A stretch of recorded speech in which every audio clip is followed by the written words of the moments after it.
كل نفس ذائقة الموت.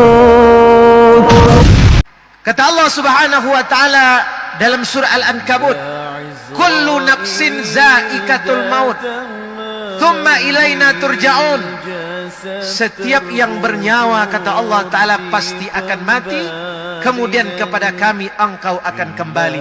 Kata Umar bin Khattab, setiap hari kalian mendengar berita kematian, fulan meninggal, dan akan tiba saatnya, kata Umar, kalian akan mendapatkan kabar, kalian akan mendengar Umar bin Khattab meninggal dunia. Itulah yang terjadi sekarang ini.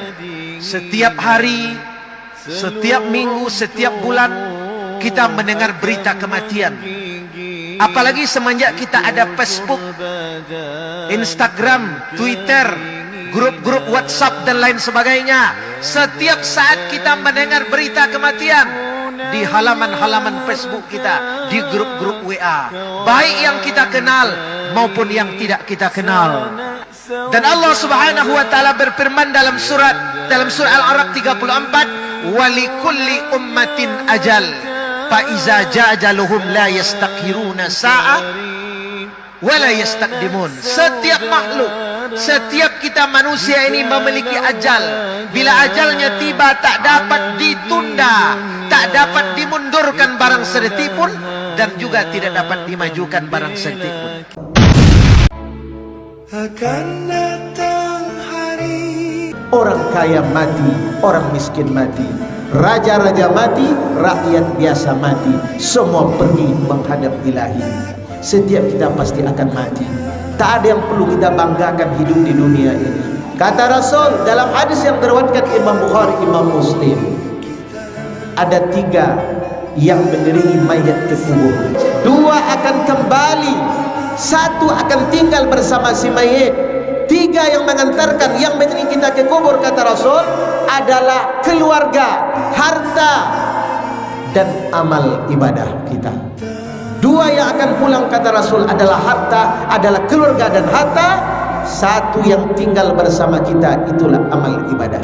Istri kita, suami kita, anak kita yang sayang dan cinta kepada kita. Kita hidup bertahun-tahun dengannya, suka dan duka istri dan suami. Lalu ketika suaminya meninggal dunia, istrinya menangis, anak-anak menangis, dia ikut pergi mengantarkan kita ke kuburan. Tapi ketika kita sudah dikuburkan jam 5 sore, tidak ada seorang istri yang mau menemani suaminya dikubur sampai larut malam. Tak ada istri yang mau sehidup semati dalam kubur. Itu hanya lagu, syair. Kata Nabi, setiap orang meninggal dunia, orang-orang beriman, kepadanya didatangkan 3 malaikat. Malaikat maut dari ubun-ubun kepala, malaikat rahmat dari kanan dan kiri. Lalu ruh orang-orang beriman, kata Nabi, akan dicabut Allah Ta'ala dari jasadnya, dari badannya, seperti air yang keluar dari mulut kendi. Lalu ruhnya disambut oleh malaikat rahmat dari kain kafan yang Allah datangkan dari surga. Sementara ruh orang-orang kafir datangkan kepadanya 3 malaikat. Malaikat maut dari ubun-ubun kepala, malaikat azab dari kanan dan kiri. Lalu ruh orang-orang kafir dicabut oleh Allah Ta'ala dari badan, dari jasadnya, seperti kain basah yang dililitkan di pohon berduri. Lalu ruhnya disambut oleh malaikat azab dengan kain kafan yang Allah datangkan dari neraka. seluruh tubuh akan menggigit. Malam pertama di kuburan adalah malam yang paling menakutkan, adalah malam yang paling mengerikan, lebih menakutkan, lebih mengerikan dari apa yang ada di dunia ini. Ketika pesawat menabrak awan, oleng pesawat, semua orang istighfar dan terkejut.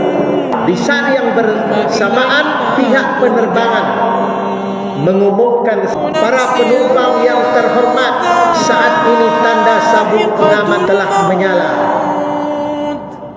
Cuaca dilaporkan kurang baik.